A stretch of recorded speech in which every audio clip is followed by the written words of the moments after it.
കേരളത്തിൽ കാലവർഷം വീണ്ടും സജീവമാകുന്നു. അടുത്ത 7 ദിവസം കേരളത്തിൽ വ്യാപകമായ മഴയ്ക്ക് സാധ്യതയെന്ന് കേന്ദ്ര കാലാവസ്ഥാ നിരീക്ഷണ കേന്ദ്രം. ഇന്ന് 9 ജില്ലകളിൽ യെല്ലോ അലർട്ട് പ്രഖ്യാപിച്ചിട്ടുണ്ട്.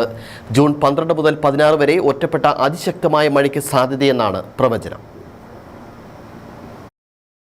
കേരളത്തിൽ അടുത്ത 7 ദിവസം വ്യാപകമായ മഴയ്ക്ക് സാധ്യതയാണ് കണക്കാക്കുന്നത്. ജൂൺ 14 മുതൽ 16 വരെ ഒറ്റപ്പെട്ട അതിതീവ്ര മഴയ്ക്കും ജൂൺ 12 മുതൽ 16 വരെ ഒറ്റപ്പെട്ട അതിശക്തമായ മഴയ്ക്കും സാധ്യതയെന്ന് കേന്ദ്ര കാലാവസ്ഥാ വകുപ്പ് മുന്നറിയിപ്പ് നൽകി. ജൂൺ 14 കേരളത്തിന് മുകളിൽ മണിക്കൂറിൽ പരമാവധി 50 മുതൽ 60 കിലോമീറ്റർ വേഗത വരെയുള്ള കാറ്റ് വീശാൻ സാധ്യതയുണ്ട്. അടുത്ത 3 മണിക്കൂറിൽ കേരളത്തിലെ 6 ജില്ലകളിൽ ഓറഞ്ച് അലേർട്ടാണ്. കൊല്ലം, പത്തനംതിട്ട, ആലപ്പുഴ, കോട്ടയം, ഇടുക്കി, എറണാകുളം എന്നീ ജില്ലകളിലാണ് മുന്നറിയിപ്പുള്ളത്. ഒറ്റപ്പെട്ടയിടങ്ങളിൽ ഇടത്തരം മഴയ്ക്കും മണിക്കൂറിൽ 40 കിലോമീറ്റർ വരെ വേഗതയിൽ ശക്തമായ കാറ്റിനുമുള്ള സാധ്യതയാണ് പ്രവചിക്കപ്പെട്ടിരിക്കുന്നത്. അതേസമയം ഇന്ന് 9 ജില്ലകളിൽ യെല്ലോ അലേർട്ടാണ്. പത്തനംതിട്ട, ആലപ്പുഴ, കോട്ടയം, തൃശൂർ, മലപ്പുറം, കോഴിക്കോട്, കണ്ണൂർ, കാസർഗോഡ് എന്നീ ജില്ലകളിലാണ് കാലാവസ്ഥാ വകുപ്പ് യെല്ലോ അലേർട്ട് പ്രഖ്യാപിച്ചിരിക്കുന്നത്. ഇടിമിന്നലോട് കൂടിയ മഴയാണ് പ്രതീക്ഷിക്കുന്നത്. ജൂൺ 12 മുതൽ കേരളത്തിന് മുകളിൽ പടിഞ്ഞാറൻ, വടക്കു പടിഞ്ഞാറൻ കാറ്റ് ശക്തമാകാൻ സാധ്യതയുണ്ട്. വടക്കു പടിഞ്ഞാറൻ ബംഗാൾ ഉൾക്കടലിൽ അതിനോട് ചേർന്നുള്ള ഒഡീഷയുടെ വടക്കൻ തീരം, ഗംഗാതട, പശ്ചിമ ബംഗാൾ എന്നിവയുടെ മുകളിലായി ചക്രവാത ചുഴി സ്ഥിതി ചെയ്യുകയാണ്. കേരളത്തിൽ അടുത്ത 7 ദിവസം വ്യാപകമായ മഴയ്ക്കാണ് സാധ്യത.